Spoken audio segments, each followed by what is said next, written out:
ইন্ডাস্ট্রির প্রতি আমার এক ধরনের দায় থাকে। আমাদের এখান থেকে যে কাজগুলো এখন হচ্ছে অনেক কাজই কিন্তু বিশ্বমানের। আমরা কিছু হলেই ভারতের অনুসরণ করি বা সমালোচনা করি। ভারতের অনেকগুলো চ্যানেলে আছে দেখবেন 7টা-8টা ভাষায় সাবটাইটেল দিয়ে ওরা দেখায় বা ডাবিং করে দেখায়। আমরা কেন সেই অপশনটা করতে পারছি না? মানুষকে হলে নিতে পারাটাই একটা বড় ব্যাপার। আমি একটা সিনেমা করে যতটুকু দর্শকের কাছে পৌঁছতে না পারছি, এখন একটা ওটিটির কাজ করে কিন্তু তার চেয়ে বেশি দর্শকের কাছে পৌঁছতে পারছি। বিশ্বমানের চিন্তাটা এখন করতে হবে। আমরা এখন আর শুধু আমি আমার বাঙালি দর্শকদের জন্য, বাংলাদেশের দর্শকদের জন্য, ওদের জন্য তো ইউটিউব কন্টেন্ট আছে।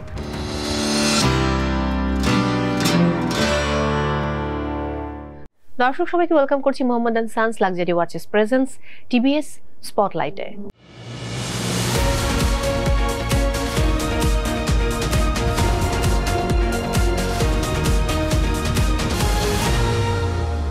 দর্শক সঙ্গে আছি আমি মৌসুমীমু এবং আমার সঙ্গে আজিনী রয়েছেন। দর্শক তার সঙ্গে আড্ডা দিতে গেলে জমে একদম ক্ষীর হয়ে যায় এবং এই মানুষটিকে নিয়ে বলতে গেলে বলতে হবে যে মঞ্চ, টেলিভিশন, চলচ্চিত্র তিন মাধ্যমেরই অত্যন্ত গুণী এবং দক্ষ একজন অভিনয় শিল্পী এবং অভিনয় দক্ষতা দিয়ে পেয়েছেন জাতীয় চলচ্চিত্র পুরস্কার এবং তার ঝুলিতে রয়েছে চমৎকার সব কাজ। একই সাথে দর্শক এই মানুষটির সেন্স অফ হিউমার অন্যরকম এবং সেই মানুষের সঙ্গে গল্প করতে বসলে তার মঞ্চের জীবন, তার ব্যক্তি জীবন, তার বন্ধু মহল এবং সব জায়গায় তিনি কিন্তু চমৎকার একটা নামেও পরিচিত। সেই প্রসঙ্গে না হয় আমি পরে যাব। দর্শক কথা বলবো তার সঙ্গে। আমার সঙ্গে রয়েছেন দক্ষ অভিনয় শিল্পী, আমাদের ভীষণ ভালোবাসার শতাব্দী ওয়াদুদ। কেমন আছেন? ঠিকঠাক, আপনি কেমন আছেন? খুব ভালো, অনেকদিন পর আবার দেখা হলো। আপনি বললে আমি একটু বিব্রত বোধ করি। এটা মানে হ্যাঁ, অরিয়ারে না বললে আমি খুশি হব। সময় কেমন যাচ্ছে? সময় যদিও খুব অস্থির, বাট অস্থির সময়ে নিজের কাজ, পরিবার, দেশ এবং মানুষ সবাইকে নিয়ে আসলে কেমন আছেন? সবাইকে নিয়ে বলতে গেলে অস্থির সময়ে আমিও আর 10টা মানুষের মতোই অস্থির। আর যেহেতু সামাজিক যোগাযোগ মাধ্যমগুলো বন্ধ, সেহেতু এখন মনে হয়েছে নিজেকে বেশ কিছু সময় দিতে পেরেছি। বেশ কিছুদিন বই পড়া হয়েছে, মুভি দেখা হয়েছে, বাসায় পরিবারের সঙ্গে সুন্দর সময় কাটানো হয়েছে। এইসব নিয়ে আছি। আর সারা বিশ্ব জুড়েই তো এক ধরনের অস্থিরতা, তো ওগুলোর বাইরে আমরা ওনার আমাদের দেশে যেটা হচ্ছে, মানে সবকিছু মিলিয়ে হ্যাঁ, অস্থির সময়ে যতটা সুস্থ থাকা যায় মানসিকভাবে, শারীরিকভাবে, একটা পজিটিভ ভাইব সবার মাঝে দেয়া যায়, সেটাই বোধহয় আমাদের চেষ্টা করছি। একদমই। আমি কাজ দিয়ে শুরু করতে চাই, একদম পেছনে ফিরে যাব। মানে 3 ভাই এবং 3জন যখন একসঙ্গে এক বাসাতে থাকা হয়, বাবা মায়ের ভীষণ আদরের এবং বড় সন্তান হিসেবে আমার মনে হয় আদরটা আপনি হয়তো বেশি পেয়েছেন, কোথাও আবার শাসনটা আপনি বেশি পেয়েছেন। আসলে সিনারিওটা কেমন ছিল? আমার বাসার সিনারিওটা ছিল, আমি যেমন আমার মানে হ্যাঁ বংশের বড় ছেলে বলতে যেটা বলছে, বড় ছেলে। হ্যাঁ, আমার বাবার প্রথম সন্তান, আবার মার দিক থেকেও আমি কিন্তু ওই ফ্যামিলির প্রথম সন্তান। আচ্ছা, সো আদরে হ্যাঁ মাথায় ওঠানোর যে ব্যাপারটা আমার ক্ষেত্রে পুরোপুরিটা হয়েছে। আমি আমার চাচা, মামা, খালু, ফুপা সবার আদর পেয়েছি, দাদা দাদি, নানা নানি। এবং আমি বলতে দ্বিধা নেই, আমার কাজিনরা বা ভাই বোনরা শুনলে হয়তো রাগ করতে পারে যে ওদের চাইতে আমি আদরটা সবসময় বেশি পেয়েছি। আমারও তাই ধারণা, বড়রা একটু বেশি আদর পায়। হ্যাঁ, আর কিছু কিছু জায়গায় প্রিভিলেজ অবশ্যই, এবং কিছু জায়গায় দেখা যাচ্ছে যে দোষটা আমার কিন্তু গিয়ে পড়েছে অন্যের কাঁধে, না ওটা করতেই পারে না। আমি তখন চুপচাপ, যখন অন্যদিকে যাচ্ছে তখন আমি কি করবো। আর আমরা 3 ভাই, বাবা আমার খুব ইচ্ছা ছিল আমাদের জন্য একটা বোন হয়, তো আল্লাহ যেহেতু দেননি, তো আমরা 3 ভাই কিন্তু খুব আদর পেয়ে বড় হয়েছি। একদম, এই জন্য আমার মনে হয় যে ছোট ভাইয়ের নাম অদিতি, যে ডাক নাম, আমার মনে হয় এটা ইচ্ছা করে রাখা হয়েছে, কারণ মেয়েদের নামও কিন্তু অদিতি হয়। বাট সবচেয়ে বেশি বকাকে খেত মানে মেজু ভাই নাকি ছোট ভাই? সমাপ্তি, কারণ সমাপ্তি ছিল মানে খুব দুর্দান্ত এবং মাঝখানে পড়ে গেছে। আর ওর হয়েছে যে আমি ওর চেয়ে 4 বছর বড়, কিন্তু ও আমার বন্ধুদের, আমরা কলোনিতে যেহেতু বেড়ে উঠেছি, খেলাধুলা সব একসাথে, ও আমার বন্ধুদের তুই তুই করে বলতো। একটা সার্টেন এজ পর্যন্ত তুই তুই করে বললে কিন্তু সবাই কেউ মাইন্ড করে না, কিন্তু যখন আমি 9-10-এ উঠে যাই, আমাদের ওই সময়টা এটা কিন্তু একটা ফ্যাক্টর ছিল যে আমি 10 নিউ 10 না ওল্ড 10, আমাদের সময় কিন্তু একটা কালচার ছিল। এখন এটা নাই, কিন্তু সমাপ্তির সাথে ওদের মারামারি লেগে যেত। সমাপ্তি তোর ছোটবেলা থেকে তুই বলছি, তোকে এখন আপনি বলতে হবে মানে কি? তুই তো তুই, তোকে আমি আপনি বলবো কেন? তো এই টাইপের ঘটনা, তারপর মারামারি, সবকিছু মিলে সমা বকা খেয়েছে বেশি। বকা, মার। তাকে কি সবাই আদর করে সমা ডাকে? আপনাকে কি ডাকে?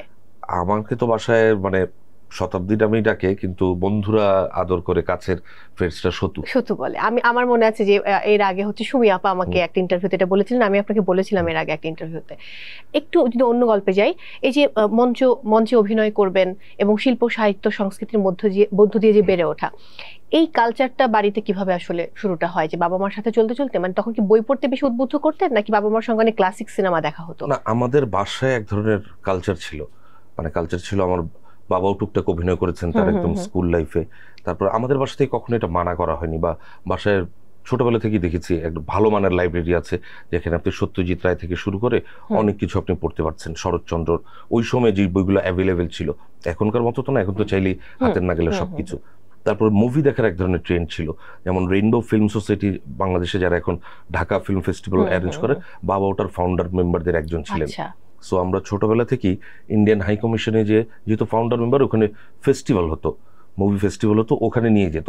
তখন তো আসলে এত বুঝি বা বুঝবো ওরকম কোনো ব্যাপার না, বাবা আমার সাথে যেতাম। আর ধানমন্ডি 2 নম্বর রোডে ছিল ইন্ডিয়ান হাই কমিশন, বাইরে একটা সুন্দর স্পেস ছিল, আমরা বাচ্চারা যারা অপুর সংসার, আমি তখন কি দেখবো কি বুঝবো, ওই বাইরে আমরা ওই সময়টা খেলতাম।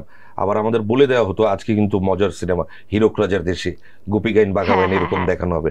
তা ওইগুলো দেখে দেখে এক ধরনের বেড়ে ওঠা। তারপরে ছোট চাচা যিনি, উনি তো থিয়েটারের সাথে সংশ্লিষ্ট ছিলেন, তার একটা নাটকের দল ছিল, তো ওইখানেই আমার অভিনয় শুরু। আরেকটা কথা না বললেই না, আমরা গ্রিন রোড স্টাফ কোয়ার্টারে বেড়ে উঠেছি। তখন না সমস্ত হাই কমিশনগুলো ধানমন্ডি 8-9 এই এলাকাটাতেই ছিল, এবং ওদের ওইখানে বই পড়ার ব্যাপার ছিল, তারপরে মুভি দেখানোর ব্যাপার ছিল। যেমন আমরা সোভিয়েত কালচারাল সেন্টার বলছি, তখন কিন্তু রাশিয়ান কালচারাল সেন্টার না, সোভিয়েত কালচারাল সেন্টার। প্রতি সপ্তাহে বাচ্চাদের মুভি দেখানো তো 2 দিন, শনিবার রবিবার বিকেল 4টা থেকে। আমরা স্কুল শেষ করে এসে দেখতে যেতাম, ওখানে ফ্রি বই পড়তে দেওয়া হতো। তারপর Iranian cultural centre, Goethe Institute, Alliance Francaise ছিল আরেকটু এইদিকে। তো ওই একটা পরিমণ্ডলই হয়তো বেড়ে ওঠার কারণে আজকে আমি এরকম। হ্যাঁ, এটা বলতেই হবে। আমি যদি কাজের প্রসঙ্গে চলে আসি, অনেক কাজ, মানে সেই কাজ নিয়ে আমি, যেমন গেরিলার জন্য আপনি ন্যাশনাল অ্যাওয়ার্ড পেলেন, জীবনঢুলির কথা যদি আলাদা করে বলি, আমাকে আমার প্রডিউসার খুব করে বলেছে যে এটা নিয়ে তুমি আলাদা কথা বলবে, এটা একটা অসাধারণ চলচ্চিত্র, এবং আরো অনেক অনেক কাজ।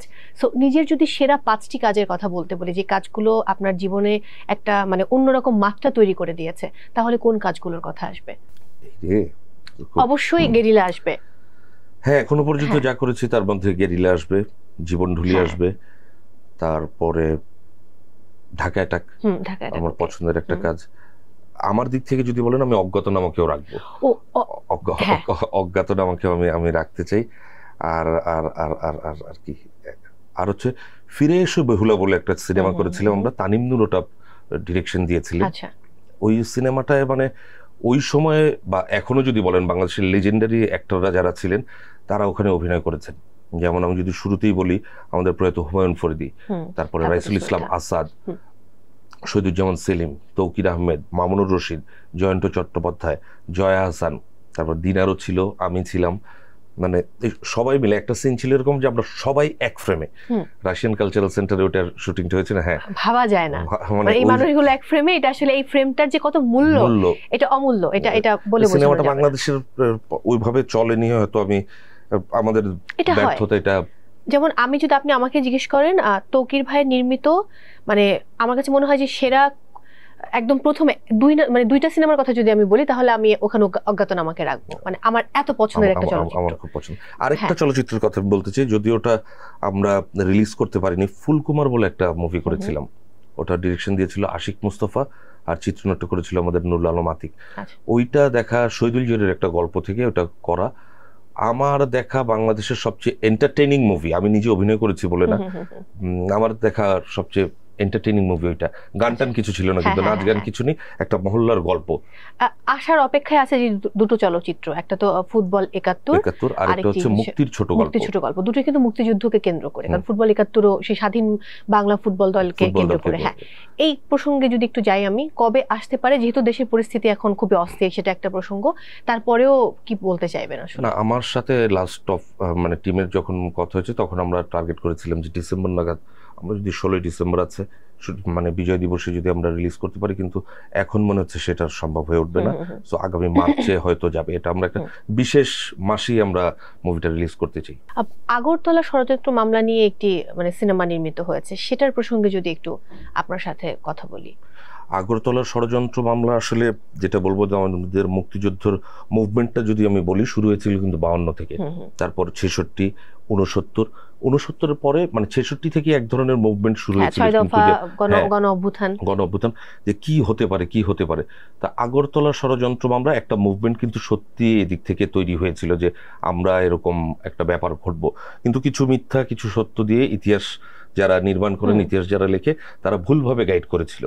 তাই এখন আগরতলা ষড়যন্ত্র মামলা নিয়ে আমরা যে কাজটা করেছি, মোজাম্মেল হক বলে একজন ভদ্রলোক ছিলেন, তার মাথায় প্রথম আসে যে এরকম একটা বিদ্রোহ যদি করা যেতে পারে, আমরা ক্যান্টনমেন্টগুলো অ্যাটাক করলে, আমাদের এই বঙ্গের ক্যান্টনমেন্টগুলো অ্যাটাক করলে তাহলে একটা কিছু আমরা করতে পারি। কিন্তু আমরা তো করছি হলো সশস্ত্র বিপ্লব, কিন্তু সাথে তো আমাদের একজন পলিটিক্যাল লিডার লাগবে। এই 7 কোটি 7.5 কোটি মানুষকে কার কথা শুনবেন? তখন এরা যে বঙ্গবন্ধুর শরণাপন্ন হন যে আমরা কি করতে পারি, আমরা এরকম চাই। তারপরে এটা নিয়ে আরো ঘটনা দুর্ঘটনা, তারপরে অনেকে ধরা পড়ে যায়। বঙ্গবন্ধু এক জায়গা থেকে এখান থেকে করাচি যায় এক মিটিং এর জন্য, সেখানে এই টিমটার কারো কারো পোস্টিং থাকে করাচিতে, ওরা তখন ছদ্মবেশ নিয়ে বঙ্গবন্ধুর সাথে দেখা করেন। বঙ্গবন্ধুকে এয়ারপোর্টে যাওয়ার কথা, ওদের ইন্টেলিজেন্স বঙ্গবন্ধুকে ফলো করে, সেখানে বঙ্গবন্ধু আবার ট্যাক্সি চেঞ্জ করে দেখা করতে আসে মোজাম্মেলের বাসায়। তো এরকম অনেক ঘটনার মধ্যে দিয়ে কাজটি হয়েছে। আমাদের মুক্তিযুদ্ধ বিষয়ক অধিদপ্তর এই কাজটির পেছনে আছেন, সকাল আহমেদ এটা ডিরেকশন দিয়েছেন। একটা ভালো ইতিহাস নির্ভর একটা কাজ হয়েছে। প্রথম সিনেমা হতে যাচ্ছে এরকম কিছু, কারণ তিনি তো সব মানে আমাদের জন্য টেলিভিশনে নাটক বানান, কখনো সিনেমা করেনি। তাহলে এটা চমৎকার একটি কাজ হবে বলে আশা করি। একটু জীবনঢুলির গল্প শুনবো। জীবনঢুলির সঙ্গে আপনার সম্পৃক্ত হওয়া আসলে কিভাবে? জীবনঢুলি একদিন উত্তম গুহ ফোন করলেন যে এই তানভীর মোকাম্মেল তোমার সাথে দেখা করবেন। আমি বলি বাবা, তানভীর ভাই আমার সাথে দেখা করেন, বড় ডিরেক্টর, বড় মানুষ, আর উনি তো মোটামুটি ছোটখাটো একটা কি বলবো মানে এনসাইক্লোপিডিয়া। তানভীর ভাই সিনেমার ব্যাপারে আপনি যে কোনো ধরনের প্রশ্ন নিয়ে যান, তানভীর ভাই জানে সেটা। তা আমি গেলাম তানভীরের সাথে দেখা করতে, বললো যে এরকম একটা সিনেমা এরকম করতে হবে জীবনঢুলি। আমি তো ভাই আমি তো ইনস্ট্রুমেন্ট বাজাতে পারি না, কারণ আমাদের এখনো 6 মাস সময় আছে শুট শুরু করার, তোমাকে এটা শিখে নিতে হবে। আপনি কি শিখতে পেরেছিলেন ঠিকঠাক মতো? কারণ আমরা দেখেছি সেটা, আমরা শিখতে পেরেছিলাম। তারপরে আমাকে বলা হলো যে তুমি আরো 10 দিন পরে আসো, স্ক্রিপ্ট এখনো রিডিং চলছে। তাই স্ক্রিপ্ট রিডিং করলাম, বিভিন্ন ক্যারেক্টার্স আসছে, এবং ম্যাক্সিমাম দিকটাই আমার উপস্থিত থাকতে হতো, কারণ বিভিন্ন চরিত্রগুলো আসছে, সিলেক্ট করতে হতো। তখন তো মজায় মজায়, কিন্তু পরে বুঝেছি যে কাজটা করতে কষ্ট। একদিন একটা ঢাক কিনে দেওয়া হলো আমাকে, মোটামুটি 14-15 কেজি ওজন, বললে এটা বাসায় নিয়ে যাও। আর প্রথম 2-3 দিন একটা লোক আসলো যশোর থেকে, হিরেন্দা বলে এক ভদ্রলোক, উনি হলো ওটা শেখায়। তা আমি তখন মোটামুটি ভিডিও করে এনে 4-5টা তাল, মানে সব তাল তো শেখা সম্ভব না, নিয়ে আসলাম বাসায় এনে। আমার দিল্লি রোডের বাসায় আমি ওনার প্রথম 2টি স্ট্রোক দেওয়ার পরে আমার বউ, তুমি পাগল হয়ে গেছো, কি করতেছো? কেন? প্রতিবেশীরা তো সব মারবে, তাহলে কি করা যাবে? এর মধ্যে আমার আরেক বন্ধু আছে, ও বললো যে ওয়েট যদি রিডিউস করতে চাস দুপুরবেলা রোদে উঠবি, ছাদে যতক্ষণ ফ্রি হ্যান্ড এক্সারসাইজ করবি দেখবি যে। আমি ভাবলাম তো এই তো এক ঢিলে 2 পাখি, ছাদে গেলে তো আর আওয়াজ হলে তো কেউ ডিস্টার্ব বোধ করবে। তখন আমি ছাদে উঠে যেতাম, আধা ঘন্টা 40 মিনিট যতক্ষণ পারা যায়। এদিকে কালশিটা পড়ে গেছিল, মানে ওটার ওজন নিয়ে। হ্যাঁ, কিন্তু পরে সাকসেসফুলি আমরা শুটটা শেষ করতে পেরেছি। আর জীবনঢুলি সিনেমার মূল বিষয় যেটা, আমাদের বাংলাদেশের সবচেয়ে বড় গণহত্যা যেটা হয়েছিল চুকনগরে, চুকনগর বলে একটা জায়গা আছে চুকনগরে, কারণ চুকনগর ওই বেলটা ছিল খুলনা থেকে মানে ইন্ডিয়া যাওয়ার রাস্তায়, বরিশাল বাগেরহাট সব জায়গা থেকে মানুষ এসে, ওইটাই ছিল একটা চ্যানেল। চুকনগরে একদিনে মনে হয় ওরা 30,000-এর মতো মানুষকে মেরেছিল একটা মাঠে। আমাদের জীবনঢুলি সিনেমাটা দেখলে ওই মাঠেই আমরা শুট করেছি, এবং অনেক লোকের সঙ্গে ইন্টারভিউ করেছি, কথা বলেছি। তারা হয়তো তখন বাচ্চা ছিল, এখন বুড়ো হয়ে গেছে, কেঁদে ফেলেছে তারা যে এরকম দেখিনি আমরা। এই পাশে একটা নদী আছে, ছবিতে একটা জায়গায় দেখা যায় আমাকে গুলি করে পানিতে পড়ে যায়, আমি কিন্তু ভাগ্যবশত বেঁচে যাই। ওই নদীর মাছ তারা 1 বছর খেতে পারেনি, মাছ খেলেই মনে হতো যে এখানে থেকে আমরা মৃতদেহ, মাছগুলো তো মৃতদেহ খেয়েছে। এবং অনেক লোক নদী পার হয়ে পালাতে চেয়েছে, তখন গানবোট দিয়ে তাদের অ্যাটাক করা হয়েছে। তা তানভীর ভাইয়ের ওটা খুব ফোকাস ছিল যে চুকনগরের গণহত্যাটা একটা চলচ্চিত্রের মাধ্যমে যেহেতু সারা পৃথিবীর সামনে তুলে ধরা সম্ভব হয়। কারণ আমাদের এই চুকনগরের ব্যাপারটা কিন্তু দেখবেন যে হাইলাইটেড না। 30,000-এর উপর মানুষ একদিন সকাল 9টা থেকে শুরু করে বিকেল 5টা পর্যন্ত, এটা কিন্তু মানে খালি একদম ধুলোই মিশাই দিছে। আমি যদি আবার অন্য প্রসঙ্গে এবার চলে আসি, আপনার নিজের জীবনের গল্পে আমি শুনেছি যে শতাব্দী ওয়াদুদ চাইতেন তিনি পাইলট হবেন। তো এটাই কি প্রথমে লক্ষ্য ছিল? মানে মানুষের জীবন তো সময়ের সঙ্গে সঙ্গে তার লক্ষ্যগুলো পরিবর্তিত হয়, কখনো এক একটা হতে ইচ্ছে করে। তো আপনি কি সবসময় পাইলটই হতে চাইতেন নাকি আরো অনেক কিছু হতে চাইতেন? একটা বয়সে তো পাইলট হতে চাইতাম, হ্যাঁ পাইলট হবো, হ্যাঁ আকাশে উঠবো। আর আমাদের দেশে একবার কিন্তু কনকর্ড প্লেন এসেছিল, কনকর্ড এখন যেটা মানে কনকর্ড এসেছিল একবার, এবং কনকর্ড আসলে আমরা কনকর্ড আসার আগে শুনলাম যে কনকর্ডের আওয়াজে মানে জানলার গ্লাস এগুলো সব ভেঙে যাবে, কি হবে না হবে। কুর্মিটোলা তখন আমরা, এখন তো জিয়া ইন্টারন্যাশনাল এয়ারপোর্ট বা মানে শেখ শাহজালাল এয়ারপোর্ট বলি, তখন কুর্মিটোলা এয়ারপোর্টই বলতাম। আমরা দেখার সৌভাগ্য হয়নি, কিন্তু ওটা যে গিয়েছে এসেছে ওই আওয়াজে বুঝেছি যে হ্যাঁ একটা ব্যাপার ঘটছে। তো ওরকম ছোটবেলা থেকে, আর তারপরে মানে আরো ইচ্ছা ঠিকঠাক হলো যে না পাইলটই হতে হবে। একটা পর্যায়ের পর বুঝলাম যে না অতটা মেধাবী আমি না, আর পাইলট হতে গেলে অনেক ধীর স্থির হতে হয়। না আপনি যথেষ্ট মেধাবী কিন্তু হয়তো অস্থির। আমি আমাকে দিয়ে ওটা হবে না, তো বাবা অন্য লাইনে চেষ্টা করো। আর এর মধ্যে যে আমাদের পাড়ায় বললাম যে আমার চাচার একটা মানে থিয়েটার দল পরিচালনা করতেন, ওই দলে টুকটাক অভিনয় করতাম। আপনি যোগ দেন কত সালে? 97। মানে সেটা অনেক অনেক একদম শুরুর দিককার কথা। একটা ব্যাপার জানতে চাই, ফুটবল কিংবা ক্রিকেট এর প্রতি কি কোনো একটা মানে আকর্ষণ বা টান ছিল কিনা? এটা তো একদম আমার বাবার কারণে হয়েছে। বাবার কারণে আমি কখনো বাড়িতে বাবার মার খাইনি আমি কোনো দুষ্টুমি করার জন্য বা না পড়ার জন্য, এটা করার জন্য। আমি কিন্তু স্টুডেন্ট খুব যে ভালো তা ছিলাম না, কিন্তু আমি এভারেজের চেয়ে ভালো ছিলাম। হ্যাঁ ভালো স্টুডেন্ট ছিলাম, কিন্তু আমি স্পোর্টস অনুষ্ঠান না দেখার জন্য মার খেয়েছি, আপনি জানেন?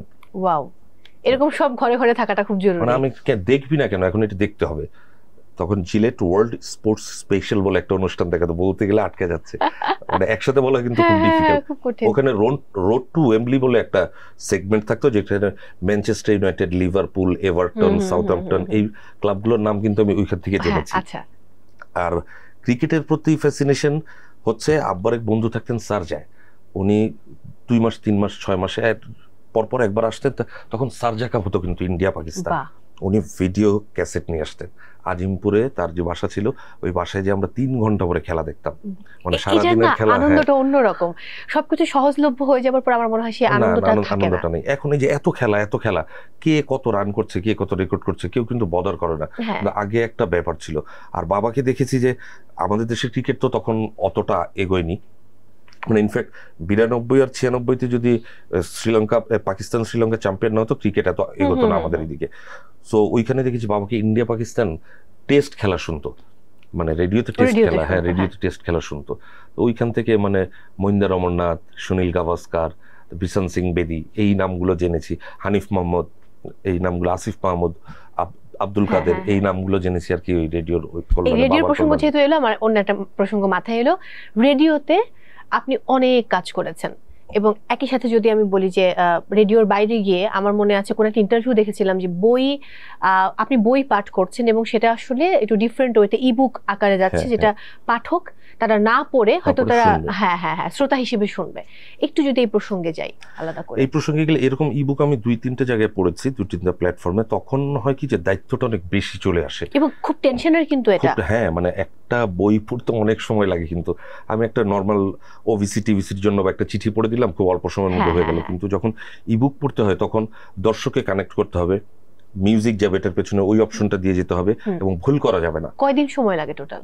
আমি যেটা সবচেয়ে কম সময়ে পড়েছি সেটা আমার 2 দিন লেগেছে। আর 2 দিন সকাল থেকে রাত পর্যন্ত। কিন্তু অনেক ধৈর্য নিয়ে পড়তে হয়, টায়ার্ড হয়ে যেতে হয়। কিছু কিছু জায়গায় দেখা যায় যে নিজের অজান্তেই আর দূর শেষ করতে হবে, এখনো 20 পাতা, তাড়াতাড়ি পড়া শুরু করছে, কিন্তু তখন আবার কাটো হয়ে হচ্ছে না, আগে আবার একটু শোনো, একটু ব্রেক দাও, আবার ওই জায়গা থেকে যেখানে আটকে গিয়েছিলাম ওইখান থেকে আবার শুরু করা।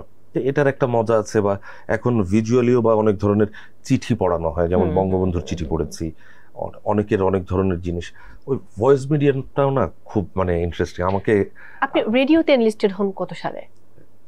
এটা তো ভুলে গেছি, এটা মানে 4-5 সালে, 2004-5 সালে।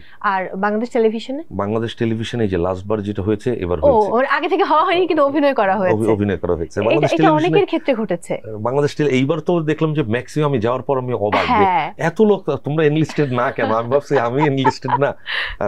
আর বাংলাদেশ টেলিভিশনের ক্ষেত্রে একটু অভিমানের একটা ব্যাপার ছিল। তখন আমরা থিয়েটার সেন্টারে কাজ করি, 92 অথবা 93 সাল, দল থেকে সবাই আসলাম মোটামুটি, যে গেলেই হবে তত না ব্যাপারটা। আর তখন যারা মানে ইন্টারভিউ নিতেন, অডিশন নিতেন, হাই ভোল্টেজ এক একজন লোকজন, আতিকুল হক চৌধুরী, সিকান্দার, আবু জাফর, সব বড় বড় প্রডিউসাররা ওখানে বসা, তাদের সামনে যে আমাকে পরীক্ষা, আমি না সবকিছু ঠিকঠাক পেরেছিলাম। আমাকে ম্যাক্সিমাম প্রশ্ন, তখন তো আমি বয়স আমার অল্প, থিয়েটার নিয়ে করেছিল, তা আমি কোনো প্রশ্ন আটকাইনি। আমার খুব পরীক্ষা খুব ভালো হলো, আমি চলে আসলাম। আমারই হয়নি, কিন্তু আমার সাথে আমাদের দল থেকে 2-3 জনের হয়েছিল, তখন আমার হয়নি। আমার না একটা কি, আমি সব আটকাইনি তো কোনোখানে, মানে তাহলে আমার হবে না কেন?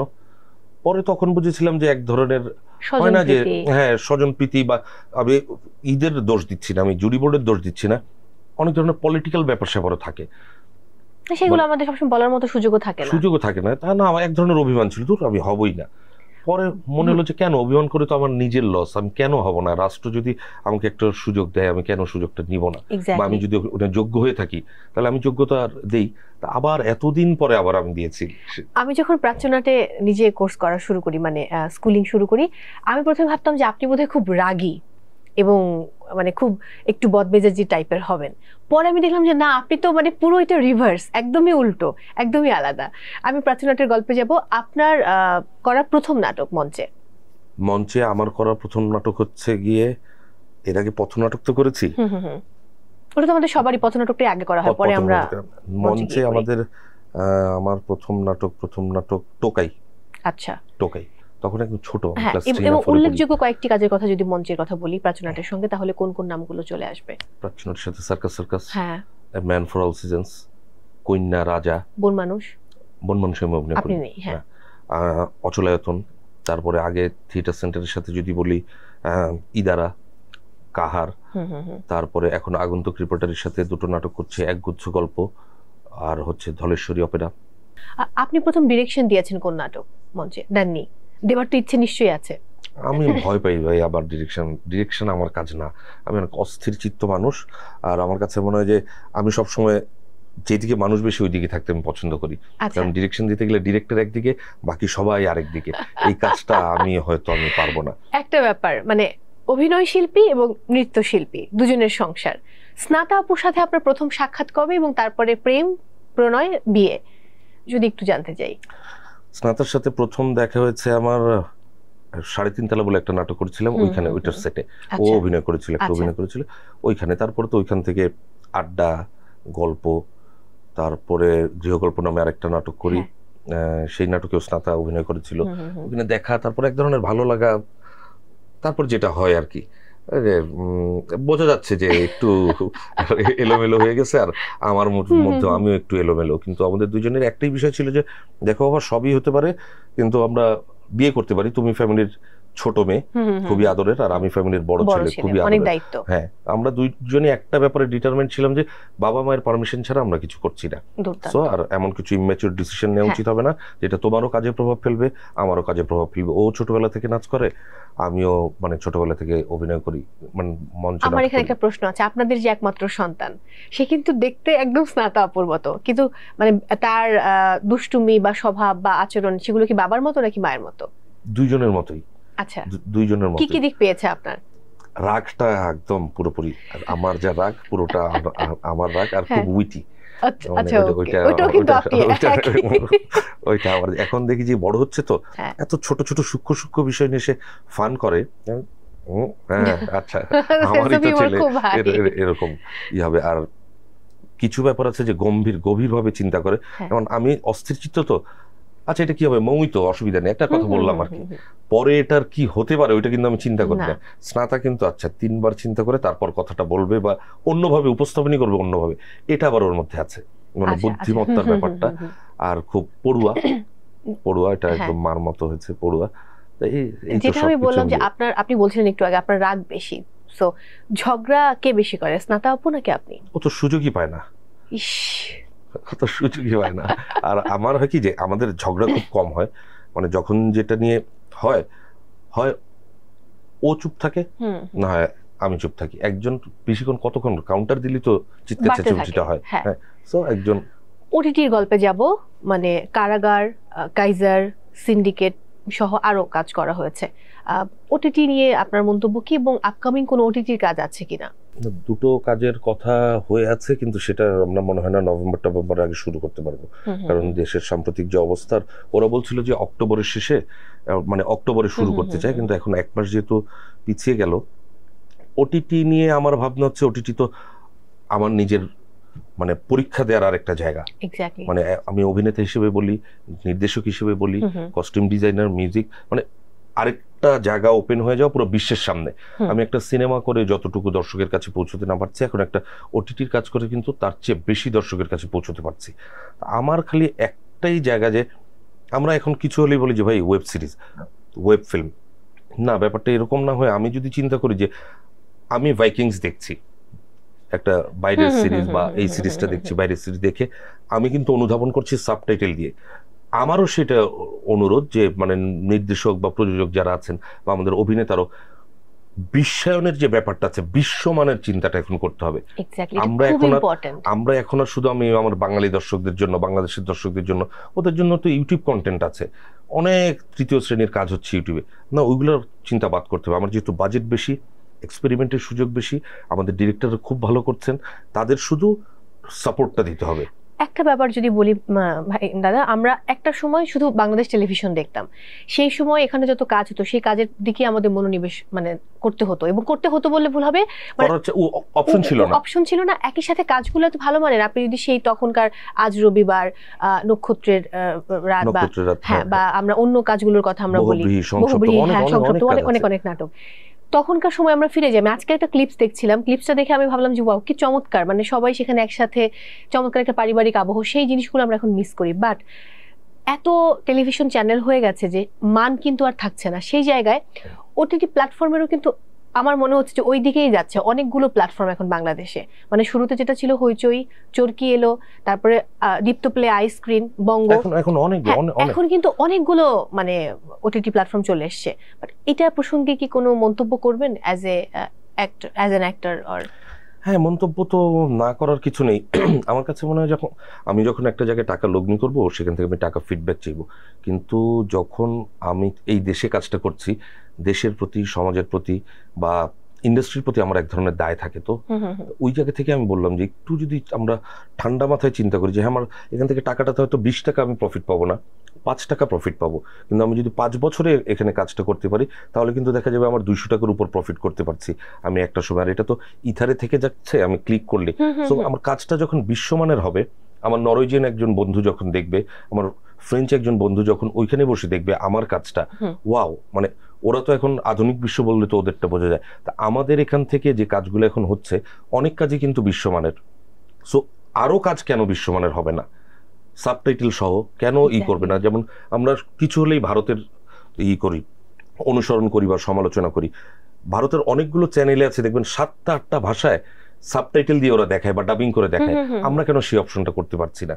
সো বিজনেস যখন আমি করব, বিজনেসটা বিজনেসের মতোই করা উচিত, আমার কাছে এটা মনে হয়। এবার যেটা হলো তুফান, যদি তুফান প্রসঙ্গে যাই, তুফান নিয়ে আপনার মন্তব্য একটু জানতে চাই আমি।